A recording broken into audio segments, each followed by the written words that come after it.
Well, friends, so we are taking up today CPM, Contractors, Plant and Machinery. देखिए, right from the beginning this product is there, क्योंकि ये engineering insurance की एक branch है, engineering की एक category है, इंजीनियरिंग टैरिफ से गवर्न होती है, रिजेम्बलेंस मोटर व्हीकल जैसी है, मोटर टैरिफ लागू नहीं होता, मोटर व्हीकल एक्ट लागू नहीं होता। सीपीएम के मायने हैं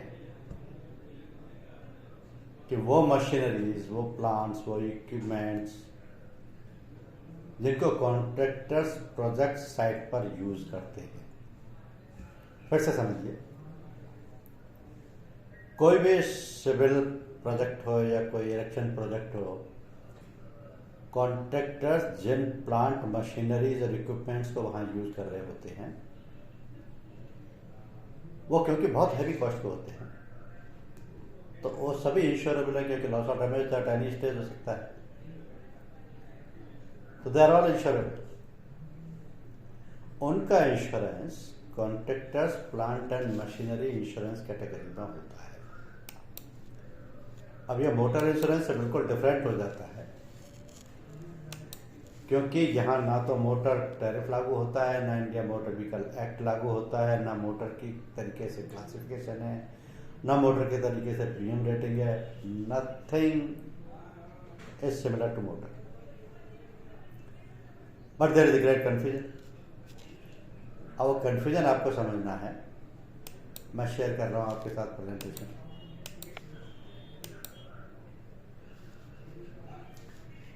Hopefully this is visible to all.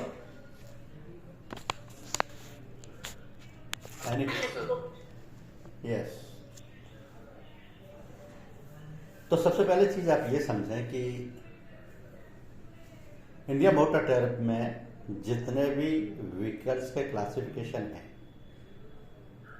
जैसे to wheeler, private car, commercial vehicle, commercial में पीसीसीबी, जीसीसीबी, इनके अलावा एक कैटेगरी और होती है कमर्शियल की, जिसको आप बोलते हैं मिसलेनियस डी कैटेगरी। अब वो मिसलेनियस डी कैटेगरी में सारे मिसलेनियस व्हीकल्स होते हैं। इनमें से बहुत सारे आपने देखे होंगे, बहुत सारे नहीं देखे होंगे, because there is a long list of 58 vehicles from that time when the tariff was in force और टैरिफ वाज फॉर्मुलेटेड। अब उसके बाद एडिशंस भी हुए हैं काफी, क्यों वो भी सब मिस्ट्री में आते हैं। लेकिन पॉइंट ये है कि ये जो प्लांट मशीनरी और इक्विपमेंट्स हैं, इनमें से काफी को तो आपने देखा है। For example ambulance, bulldozer, crane, fire brigade, road roller, ये कुछ ऐसे नॉर्मल हैं जो कि आपको हर सिटी में, हर रोड पर चलते हुए दिखाई दे जाएंगे, और मोस्टली यूटिलिटीज की हैं। यूटिलिटी सर्विसेज हैं, ये कमर्शियल हैं सारे, तो इसलिए भी रोड पर ज़्यादा दिखते हैं।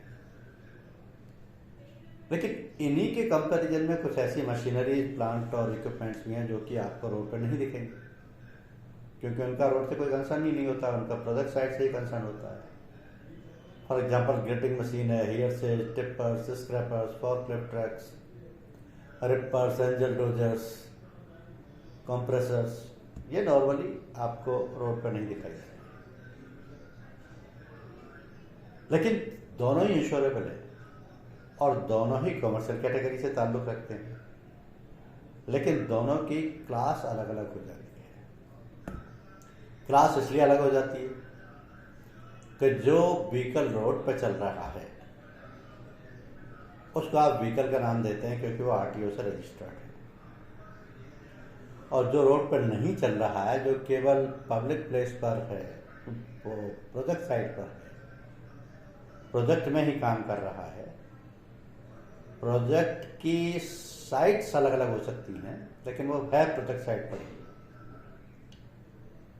तो वो रोड पर आ ही नहीं सकता, क्योंकि उसका रजिस्ट्रेशन नहीं है, रजिस्ट्रेशन नहीं है तो वो व्हीकल नहीं है, व्हीकल नहीं है तो उसको आप प्लांट, मशीनरी और इक्विपमेंट के नाम से जानते हैं। इसलिए पॉलिसी का नाम कॉन्ट्रैक्टर्स प्लांट एंड मशीनरी है। बाकी इनमें से अब कोई सिविल प्रोजेक्ट पर काम कर रहा है कोई कॉन्ट्रैक्टर, तो उसको क्या जरूरत पड़ी कि वो एम्बुलेंस ले या फायर ब्रिगेड ले। इनकी सर्विसेज अलग है, सिविल प्रोजेक्ट अलग है। तो there is a difference of machineries according to use, और वो जो प्रोजेक्ट है जिस तरीके का उसी तरीके की मशीनरी है।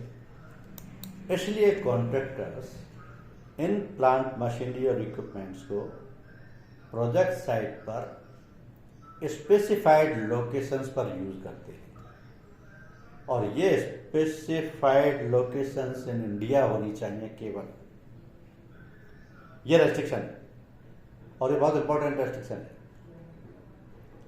क्योंकि मोटर व्हीकल तो उसकी तो थ्रू आउट कंट्री पूरी टेरिटरी है जिसमें वो कहीं भी चल सकता है। फॉर एग्जांपल, आपने जयपुर से इंश्योरेंस कराया, आप बेंगलोर में चला रहे हैं, या आपने चेन्नई से इंश्योरेंस कराया, आप कोलकाता में चला रहे हैं, तो पूरी यूनियन टेरिटरी, पूरी इंडियन टेरिटरी है उसके लिए। और इसके अलावा उसमें एक और ऑप्शन है कि वो बियॉन्ड इंडियन टेरिटरी भी अप्लाई हो सकता है, provided there is a geographical extension. और geographical extension is limited for limited countries, for example Bangladesh, Bhutan, Nepal, Pakistan, Sri Lanka and Maldives. तो वहां ये पोजीशन है कि लोकेशंस इन इंडिया और इवन बियॉन्ड इंडिया अलाउ, लेकिन सीपीएम में ये सिचुएशन नहीं, क्योंकि सीपीएम इंडिया में कितनी भी लोकेशन हो सकती है, 1 2 3 5 6, बट नॉट बियॉन्ड इंडिया। तो ये जो स्पेसिफाइड लोकेशन है, इनको प्रपोजल फॉर्म में विद डिटेल भरा जाता है। और all types of contractors plant and machineries are subject to CPM insurance, क्योंकि किसी भी प्लांट साइट पर जहां भी कॉन्ट्रैक्टर काम कर रहा है, he is completely dependent on these machineries, क्योंकि ये मशीनरी डे एंड नाइट काम कर रही हैं, ओवर नाइट काम कर रही हैं। जो प्रोजेक्ट है वो टाइम बाउंड हो सकता है, विद इन स्टिपुलेटेड टाइम उसकी डिलीवरी देनी होती है, डे एंड नाइट काम चलता है, लेबर काम कर रही होती है, लेबर मटेरियल मिक्स होता है। मशीनरीज को अगर कहीं भी कोई भी प्रॉब्लम हो गई तो सारा के सारा प्रोजेक्ट एट हाल पे आ जाता है।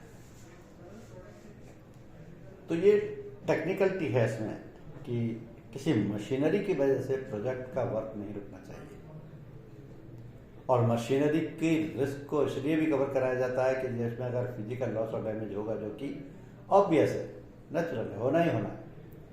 जो machinery day and night work कर रही है तो उसमें ये लॉसेज तो होंगे, तो वो बहुत हैवी लॉसेज हो सकते हैं, and they require huge investment. अब जैसे मान लिया कोई 15 टन क्रेन, 15 टन कैपेसिटी की क्रेन है, अब वो काम करते करते रुक गई, टूट गई, तो उसकी कॉस्ट का ही आप अंदाजा लगा लीजिए 60-70 लाख की हो सकती है। अब उसमें जब ये टूट गई है, उसका टोटल लॉस हो गया है, उसमें पार्सल मेजर लॉस हो गया, तो ह्यूज इन्वेस्टमेंट हो जाता है। In such a situation insurance is must, because the insurance keep the contractor relaxed, because his machinery and plants are protected against any damage और लॉस।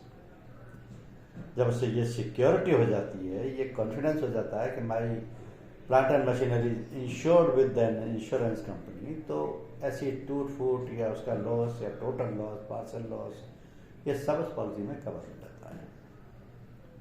ये बहुत बड़ा कॉन्फिडेंस लेवल है उसका। तो सीपीएम के इंश्योरेंस के मायने हुए कि कोई भी स्पेशली डिजाइन व्हीकल जिसको सिविल कॉन्ट्रैक्टर यूज कर रहे हैं अगेंस्ट द डैमेज और destruction of the various civil engineering projects like dwellings, office, hospital, tunnels, channels, ये सब रूटीन में बनती हैं, हर सिटी में बनती हैं, बड़े बड़े सिटीज में कॉन्ट्रैक्टर्स इनके कॉन्ट्रैक्ट लेते हैं। और नॉर्मली ये गवर्नमेंट प्रोजेक्ट भी होते हैं, जैसे नगर निगम ने अलॉट किया है, या हाउसिंग बोर्ड ने अलॉट किया है, या म्यूनिसिपल कॉरपोरेशन ने अलॉट किया है, या किसी पब्लिक वर्क्स डिपार्टमेंट ने अलॉट किया है, या किसी ब्रिज कॉरपोरेशन ने अलॉट किया है। तो गवर्नमेंट अलॉटेड कॉन्ट्रैक्ट्स भी होते हैं और प्राइवेट कॉन्ट्रैक्ट भी होते हैं। Under all these circumstances, CPM can be used, and when it is used, it must be insured. Simple फंडा। तो ये जो CPM इंश्योरेंस पॉलिसी है, क्या इसकी स्पेशलिटीज हैं, क्यों ये मोटर इंश्योरेंस से डिफर करती है, क्या इसके कवरेज हैं, कवरेज किन पैरामीटर्स में मोटर इंश्योरेंस से बड़े हैं, किन में मोटर से छोटे हैं, ये देखना जरूरी है। क्योंकि ज़्यादातर हमारे ऑफिस में ये कन्फ्यूजन है कि मोटर पॉलिसी और CPM पॉलिसी ऑलमोस्ट एक ही होती है, जहाँ पर रजिस्ट्रेशन नहीं है वहाँ CPM दे देते हैं, लेकिन बाकी कवरेज होना कोई कंसर्न नहीं है, क्योंकि कवरेज को एक सिंगल पॉलिसी की पॉलिसी दे रहे हैं तो आप कवरेज कहाँ पढ़ पाओगे, उसमें क्या लायबिलिटीज कवर्ड है ये आप कौन देख पाएगा, उसमें क्या पेरिल्स कवर्ड है ये कौन चेक करता है। तो ये इग्नोरेंस कंटिन्यू होती चली जाती है। Once it is not in habit, that means it will never be in habit unless the special trends are made. तो वो एक प्रैक्टिस बन जाती है। अब देखिए मोटर पॉलिसी से कैसे डिफर करती है, ये समझना बहुत जरूरी है। तो CPM पॉलिसी का भी पहला सेक्शन है मेटेरियल डैमेज। इसमें मेटेरियल डैमेज मोटर पॉलिसी से इसलिए डिफरेंट है कि यहाँ पर पेरिल्स की कोई लिस्ट नहीं होती, and this section says this is an all risk policy unless the risk is specifically excluded. ये बहुत इंपॉर्टेंट क्लॉज है, यानी किसी भी तरीके से उस मशीनरी को कोई भी लॉस हो जाए वो कवर्ड है, जब तक कि वो कारण उसकी एक्सक्लूजन लिस्ट में ना हो। और ये सिचुएशन बहुत तरीके से अलग अलग हो सकती है। जैसे फॉर एग्जांपल वो मशीनरी काम कर रही है, काम नहीं कर रही है, रेस्ट पर है तो भी लॉस हो सकता है, या सब्सिक्वेंट रीइरेक्शन पर है तो भी लॉस हो सकता है, या मशीनरी को डिसमेंटल कर दिया गया है for the purpose of cleaning और ओवरऑलिंग तो भी रिस्क पर कवर्ड है। और मशीनरी प्रोडक्ट चार्ट पर एक कॉर्नर से दूसरे कॉर्नर, या एक वॉल से दूसरे वॉल, या एक गेट से तीसरे गेट तक जा रही है और लॉस और डैमेज हो जाता है तो भी कवर्ड है। तो मेटेरियल डैमेज बहुत बड़ा कवरेज है, मोटर पॉलिसी से कई गुना ज़्यादा बड़ा कवरेज है, क्योंकि मोटर पॉलिसी में केवल स्पेसिफाइड पेरिल्स से ही लॉस कवर्ड होता है, और उन पेरिल्स की मोटर पॉलिसी में लिस्ट है। यहाँ वो सब कुछ नहीं है। तो ये पैरामीटर आपको समझना होगा कि इसका सेक्शन 1 जो मेटेरियल डैमेज है वो मोटर पॉलिसी के और डैमेज सेक्शन से कहीं ज़्यादा बड़ा सेक्शन है, क्योंकि यह कोई पेरेंट्स की लिस्ट नहीं है। This is all this section only those risk which are under the exclusion list are not covered, otherwise every reason is covered. ये मेटेरियल डैमेज सेक्शन है। और इसके बिल्कुल vice versa third party liability section, क्योंकि third party liability section इसका बहुत छोटा सा है, जिसमें केवल और केवल थर्ड पार्टी प्रॉपर्टी की रिस्क कवर्ड है, दैट्स ऑल। पर्सन की कोई रिस्क कवर्ड नहीं है, क्योंकि यहाँ मोटर व्हीकल एक्ट का प्रोविजन लागू होता ही नहीं। मोटर व्हीकल एक्ट का प्रोविजन में ये कहा जाता है कि थर्ड पार्टी लायबिलिटी अनलिमिटेड है, प्रॉपर्टी डैमेज 7.5 लाख तक है। वो सब चीज़ें मोटर पॉलिसी पर लागू होती हैं, CPM पर लागू नहीं होती। CPM policy is not governed by the Motor Vehicle Act 1988. So none of the provisions of the Motor Vehicle Act is applicable to the CPM policy, including third party liability. तो third party liability के section तो बहुत limited हो गया, केवल property damage करेगा, वो भी to the extent of sum insured only, है ना। इस सब के बाद आपको ये समझ में आता है कि इसका कवरेज मोटर पॉलिसी से बिल्कुल डिफरेंट है। अब ये तो सब कवरेज की बात है, रेट शेड्यूल भी देखिए, क्योंकि मोटर पॉलिसी में जब आप देखते हैं तो rate schedule according to the classification of the vehicle है। और क्लासिफिकेशन क्या है मोटर के? Two wheeler, private car, commercial vehicle including GCCB, PCCB, मिस्ट्री, और उसी तरीके से रेट चार्ट।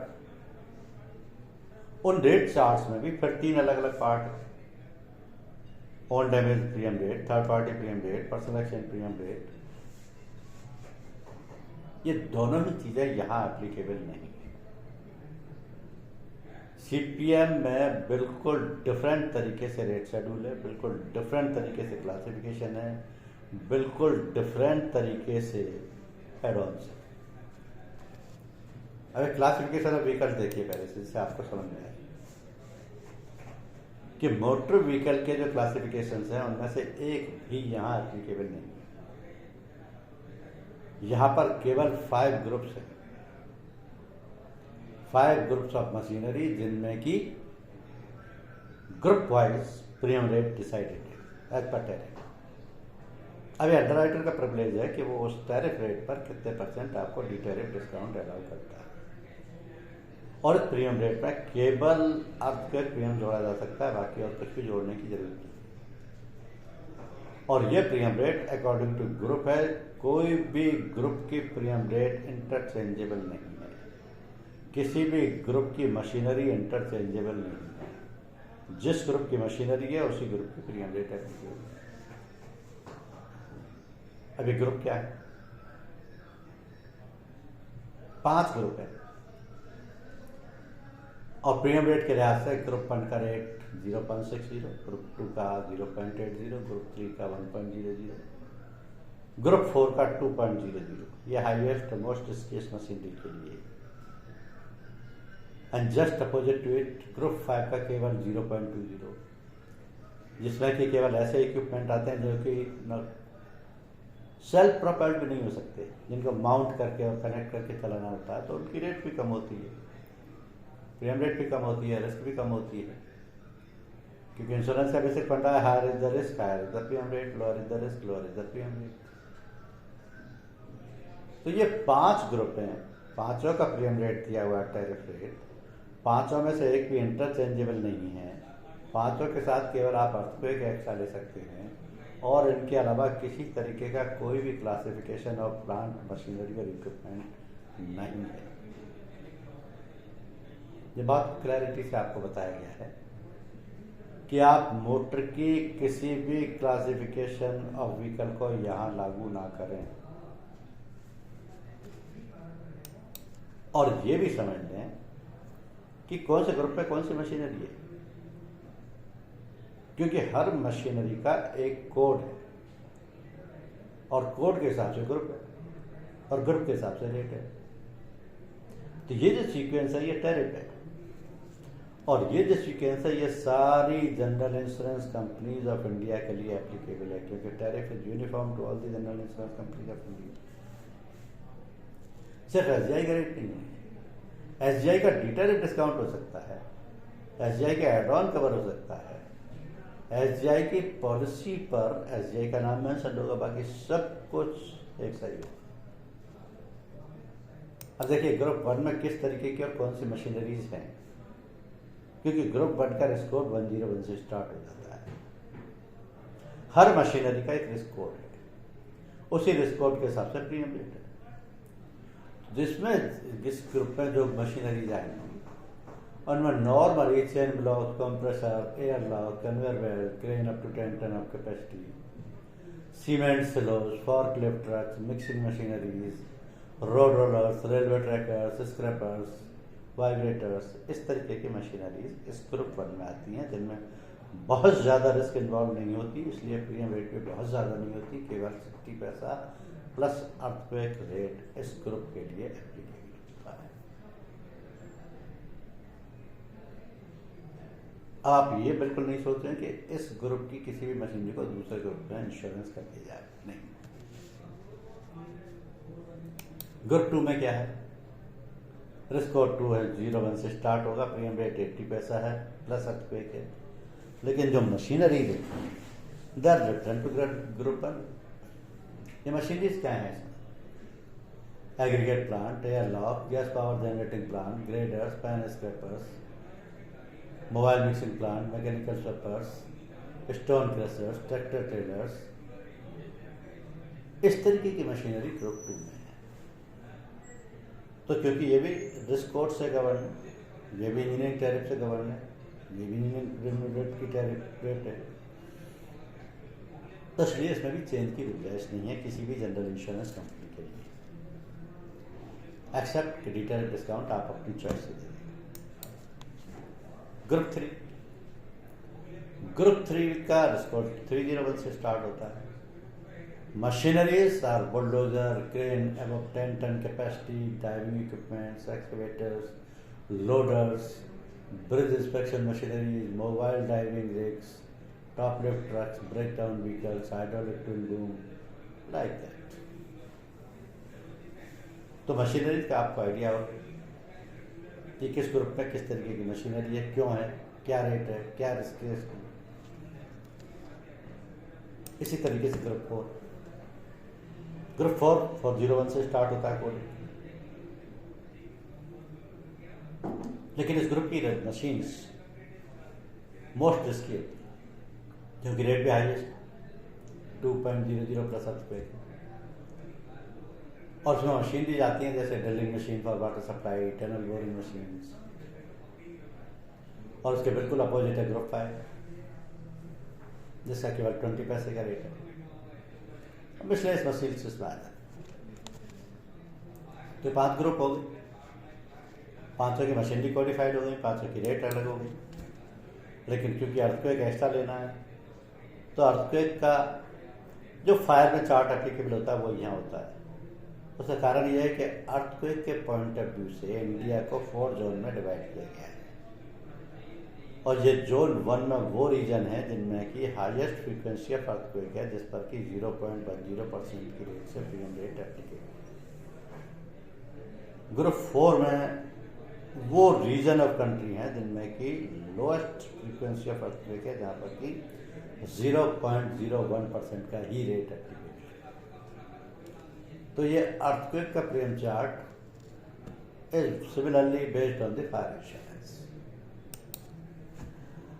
अब आप किसी भी प्रपोजल पर काम कर रहे हैं उससे पहले ये समझ लें कि इंश्योरेंस कंपनी की अपनी डिक्लाइन लिस्ट होती है जिनमें कि वो उन प्लांट, मशीनरी, व्हीकल्स और इक्विपमेंट्स को रखते हैं जिनके की क्लेम रेशो बहुत हाई आ रहे हैं, क्योंकि हाई क्लेम रेशो किसी भी जनरल इंश्योरेंस कंपनी की बैलेंस शीट को डायरेक्टली इफेक्ट करता है। इसलिए डिक्लाइन लिस्ट सभी की होती है। नॉर्मली कैटेगरी डिफरेंट हो सकती है कि उसमें कितनी कैटेगरी जानी है।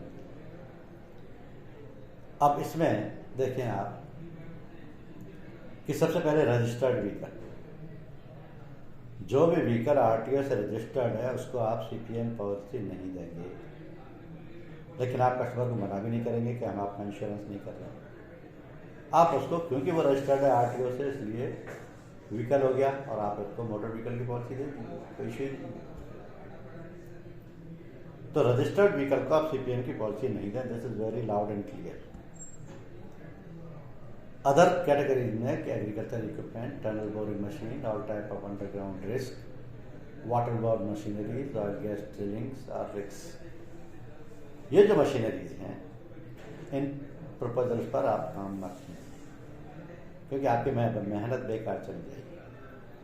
अगर अंडरराइटर आपके प्रपोजल को डिक्लाइन कर देता है तो बेशक आपने भले चेक भी कलेक्ट कर लिया हो, पर वो उसकी एक्सेप्टेंस नहीं होती। इसलिए ऐसे प्रपोजल पर काम ही ना करें। एक जो इम्पोर्टेंट फैक्टर सीपीएम की पॉलिसी में है वो है एडिक्वेसी ऑफ सम इंश्योर्ड। इसको आपके लिए समझना इसलिए जरूरी है कि ये जो सम इंश्योर्ड का कंसर्न है ये मोटर व्हीकल से बिल्कुल डिफरेंट है। अगर मैं आपको दोनों को कंपेयर करके बताऊं तो मोटर इंश्योरेंस में आप जो भी सम इंश्योर्ड लेते हैं that is called IDV, insured declared value. अब वो जो आईडीवी है उसका एक स्पेसिफिक टेबल होता है जिसमें कि 1 to 5 ईयर्स तक का परसेंटेज डेप्रिसिएशन दे रखा होता है, जिसको कि आपको एक्स शोरूम प्राइस में से डिडक्ट करना होता है, क्योंकि उस व्हीकल की वैल्यू हर साल कम होती चली जाती है। ये आईडीवी हर कैटेगरी के व्हीकल के लिए होती है, हर जनरल इंश्योरेंस कंपनी के लिए लागू होती है। इसी आईडीवी को सम इंश्योर्ड बोलते हैं, इसी को इंश्योरेंस कंपनी की मैक्सिमम लायबिलिटी बोलते हैं। तो ये जो आईडीवी है ये केवल और केवल मोटर इंश्योरेंस पॉलिसियों पर लागू होती है। वो इसलिए कि हर मोटर व्हीकल की प्राइस हर साल मिनिमम 10% से डाउन होती चली जाती है। इसलिए जब भी कोई व्हीकल रीसेल होता है तो सबसे पहले उससे क्वेश्चन पूछा जाता है कि डेट ऑफ मैन्युफैक्चरिंग क्या है, जो कि उसके रजिस्ट्रेशन सर्टिफिकेट में लिखी होती है। और आईडीवी का एक सबसे इम्पोर्टेंट फंडा ये भी है कि आप किसी भी परचेज व्हीकल को may be purchase just now today only at the same time but still you can not ensure it at the ex showroom price. Ex showroom price पर आज तक मोटर व्हीकल में कोई इंश्योरेंस नहीं हुआ, लेकिन ex showroom price को cover किया जा सकता है भाई एड ऑन, क्योंकि आईडीवी का वायलेशन है।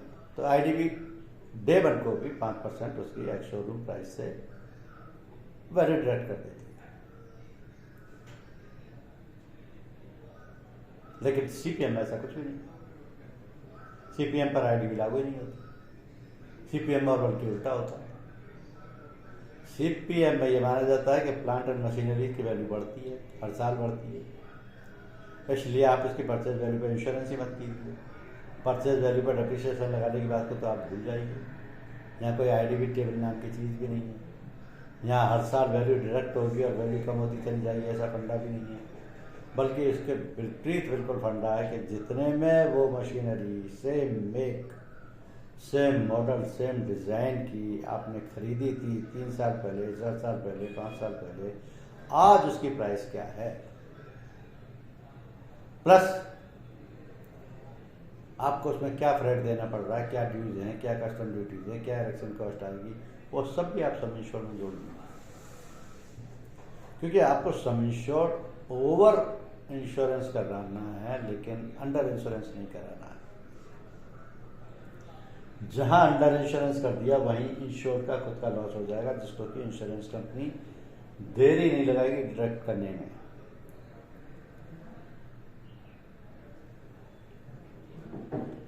इसलिए adequacy of sum insured word use किया गया है, क्योंकि सम इंश्योर्ड अगर सफिशिएंट नहीं है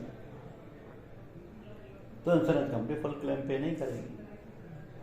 इसका आप ऐसे समझ लीजिए कि अगर आपने 100 रुपये की चीज़ का इंश्योरेंस 70 रुपये का कराया तो 30% के लॉस के आप खुद ही भागीदार हैं। इसलिए एडिक्वेसी ऑफ सम इंश्योर्ड का फंडा यहाँ बहुत इंपॉर्टेंट हो जाता है। फिर आता है ट्रांजिट कवरेज।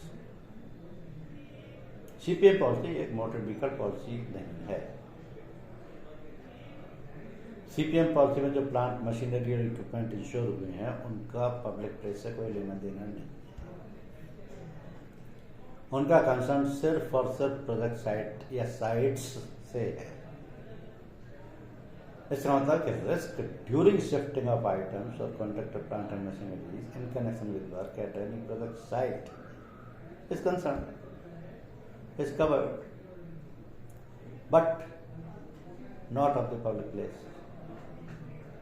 अब अगर उसी मशीनरी को आप प्रोजेक्ट ए से लेकर के प्रोजेक्ट बी ले जा रहे हैं, जैसे कि अहमदाबाद से लेकर के बेंगलोर ले जा रहे हैं, क्योंकि एक ही कॉन्ट्रैक्टर के 2 प्रोजेक्ट दोनों साइड पर चल रहे हैं, तो वो तो अपनी मशीनरी यूज करेगा। वो अपने क्रेन है या एक्सकेवेटर है या रोड रोलर है, उसको रोड रूट से ले जा रहा है अहमदाबाद टू बेंगलोर, क्योंकि वहाँ आप जो उसकी 2 महीने वहीं काम करेगा, तो ये रिस्क कवर नहीं होगी। अगर कोई भी लॉस और डैमेज हो गया रोड पर तो, क्योंकि रोड रिस्क कवर ही नहीं है। उसके लिए उसको 2 ऑप्शन है कि या तो वो मैरिन ट्रांजिट की पॉलिसी ले ले, जिसमें कि मैरिन ट्रांजिट पॉलिसी में ट्रांजिट की रिस्क कवर हो जाएगी, और या फिर वो उसको किसी लोडर के थ्रू कैरी करके ले जाए, जिससे कि अगर लोडर में कोई भी लॉस होता है तो उसके लिए उसका ट्रांसपोर्टर जिम्मेदार है। इसलिए ट्रांजिट का कवरेज इसमें नहीं है। हालांकि कुछ कंपनियों ने इंक्लूडिंग योर्स ट्रांजिट के लिए एड ऑन कवर बना लिए हैं और एड ऑन कवर की सेल कर रहे हैं, तो इसलिए इसको एड ऑन कवर लेकर के भी कवर कराया जा सकता है अगर आपको अलाउ है। अभी एड ऑन कवर क्या होते हैं ये मैं आपको बता देता हूँ। In addition to transit cover कि सबसे पहला और इम्पोर्टेंट एड ऑन कवर है थर्ड पार्टी लायबिलिटी। अब थर्ड पार्टी लायबिलिटी का एड ऑन कवर इसलिए इम्पोर्टेंट हो जाता है क्योंकि सीपीएम पॉलिसी में किसी भी पर्सन की कोई लायबिलिटी कवर नहीं। अगर प्रोजेक्ट पर किसी भी आउटसाइडर की, किसी थर्ड पार्टी की या किसी वर्कर की डेथ हो जाती है तो सीपीएम पॉलिसी एक नया पैसा नहीं देगी, लेकिन अगर इसमें थर्ड पार्टी लायबिलिटी का एड ऑन कवर लिया जाता है जो कि 0.5% की प्रीमियम रेट पर अवेलेबल है, तो फिर कॉन्ट्रैक्टर को या इंश्योर को दो लिमिट अपने लिए सेलेक्ट करनी होंगी, जिसको बोला जाता है AOP और AOA, यानी कि एनी वन पर्सन और एनी वन एक्सीडेंट। अब यह लिमिट जो भी इंश्योर सेलेक्ट करेगा उसी पर प्रीमियम रेट अप्लाई हो जाएगा। फॉर एग्जाम्पल उसने एनी वन पर्सन की लिमिट लिया 10 लाख, एनी वन एक्सीडेंट के लिए 25 लाख, तो इस सब लिमिट पर 0.25% अप्लाई हो जाएगा। ये थर्ड पार्टी लिमिट का एड ऑन कवरेज दे दिया जाएगा। ये कवरेज देना चाहिए, आपको भी सजेस्ट करना चाहिए, क्योंकि कॉन्ट्रैक्टर को पता नहीं कि आपके पास क्या क्या एड ऑन कवर है, आपको बताना होगा। हर कंपनी के पास एड ऑन कवर होते हैं, लेकिन अलग अलग तरीके के होते हैं, क्योंकि IRDAI से अप्रूव्ड हैं, तो हो सकता है कि आपके पास केवल 6 हैं, दूसरी कंपनी के पास 8 हों, 10 हों, 12 हों, और भी अलग तरीके के हों। ये पॉसिबल है, क्योंकि add on cover, detailed discount, ये दोनों चीजें किसी भी कंपनी की अलग अलग होती हैं। ओनर सराउंडिंग प्रॉपर्टी, अगर कॉन्ट्रैक्टर के प्लांट एंड मशीनरी को ओनर की सराउंडिंग प्रॉपर्टी किसी भी लॉस या डैमेज की पॉसिबिलिटी है, तो वह इसको एड ऑन कवर कर ले सकता है, क्योंकि इसको लेने के बाद अगर ओनर की सराउंडिंग प्रॉपर्टी से कोई लॉस हो जाता है तो इंश्योरेंस कंपनी उसका क्लेम पे करेगी। Clearance and removal of debris, contractors इसकी वैल्यू जानते हैं, इसलिए वो इस एड ऑन कवर को लेना पसंद करते हैं, क्योंकि उनको पता है कि आज जो भी कंस्ट्रक्शन हो चुका है, अगर गलती से ऑन इंस्पेक्शन ये पाया गया कि इसका डिज़ाइन गलत है, इसका मेजरमेंट गलत है, इसमें कोई केयरलेसनेस की गई है, तो उसको डिसमेंटल करने की ऑर्डर्स हो सकती है, यानी कि उसको डिस्ट्रॉय कीजिए पहले, तो फिर उसके डेब्रिस के मलबे को हटाइए, जिससे कि उसको रिकंस्ट्रक्ट किया जा सके। तो ऐसे केस में मलबे को हटाने की कॉस्ट बहुत ज़्यादा आ जाती है। In that case premium rate तो वही 0.25% है, लेकिन अगर जो भी इसको लेता है clearance and removal of debris को, तो उसमें क्लियरेंस एंड डेब्रिस पर जो भी कॉस्ट इनकर्ड होगी that will be paid by the insurance. फिर additional custom duty, express rate और एयर रेट, ये तीनों इकोनॉमिक्स से रिलेटेड है कि जैसी डिमांड होगी वैसी ही सप्लाई होगी।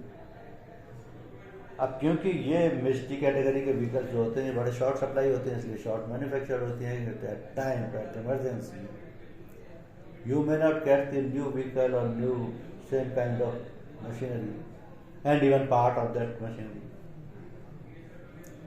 तो इन दैट केस आपके पास ऐसी नौबत भी आ सकती है कि आपको इम्पोर्ट करना पड़ जाए, या हाई एक्सप्रेस फ्रेट पे करना पड़ जाए, या एयर फ्रेट पे करना पड़ जाए। तो उस केस में ये तीनों काम आते हैं। जो भी आपकी एक्स्ट्रा कॉस्ट लगती है, जो भी आपका एक्स्ट्रा फ्रेट लगता है, जो भी आपका एयर फ्रेट लगता है, वो सब इंश्योरेंस कंपनी उसको रिफंड कर देती है। जो 6 एड ऑन कवर है, all 6 are based on the need of the contractor and advisory। अब पॉलिसी में कुछ रिस्क कवर नहीं होती है CPM की।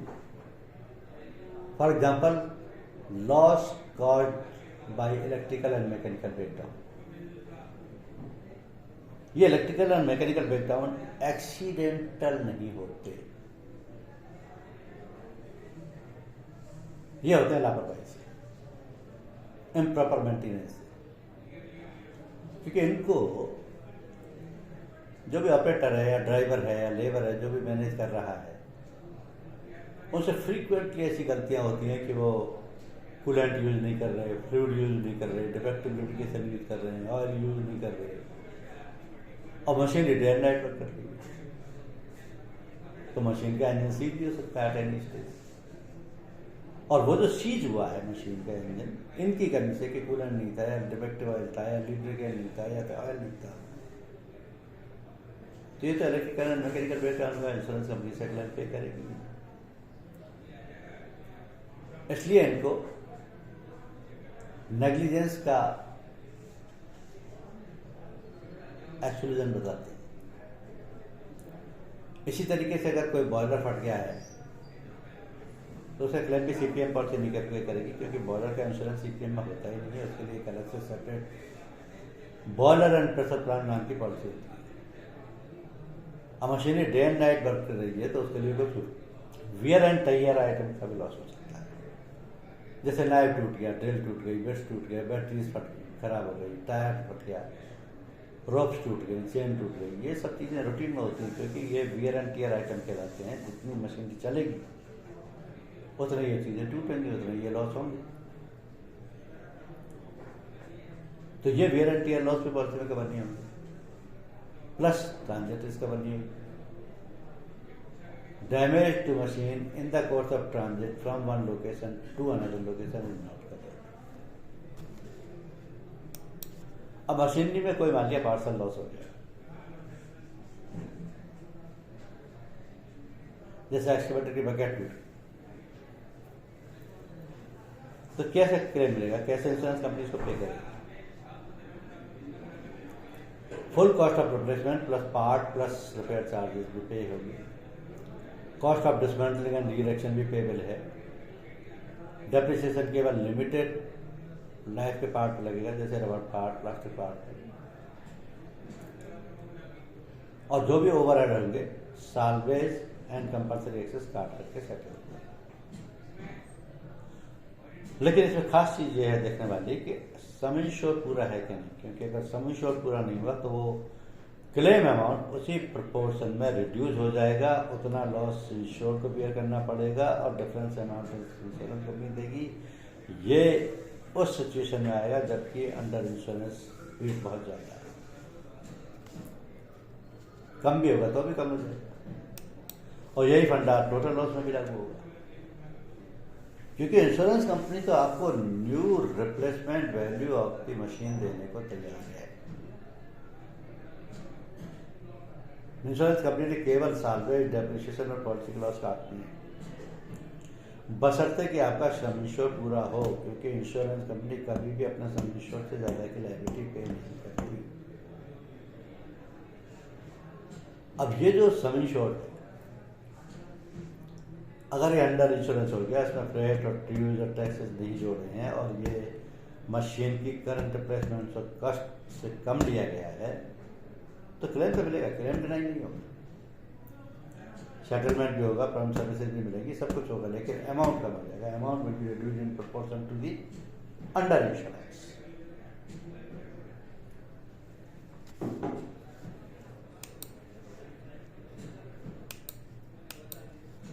अब ये पॉलिसी मोटर पॉलिसी डिफरेंट होगी, ये तो आपको समझ में आ गया, लेकिन किन पैरामीटर्स पर डिफरेंट हुई ये समझ लीजिए। क्योंकि मोटराइज्ड व्हीकल जो होता है वो चाहे टू व्हीलर हो, थ्री व्हीलर हो, फोर व्हीलर हो, कमर्शियल व्हीकल हो, प्राइवेट कार हो, गुड्स कैरिंग व्हीकल हो या एमएसडी व्हीकल हो,